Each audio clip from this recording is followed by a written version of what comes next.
วันนี้วันที่3ค่ะมาเก็บถั่วอีกเช่นเคย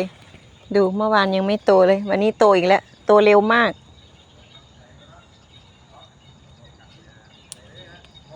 เด็ดก่อน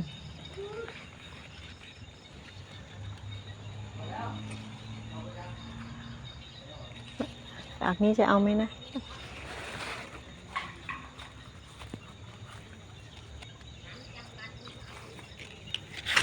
นู่นเด็ดได้แล้วอันนี้นะคะดูโตเร็วมาก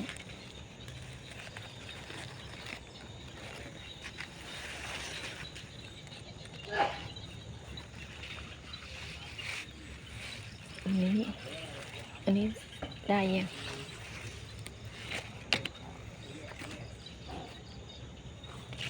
อันนี้ได้แล้วเนี่ย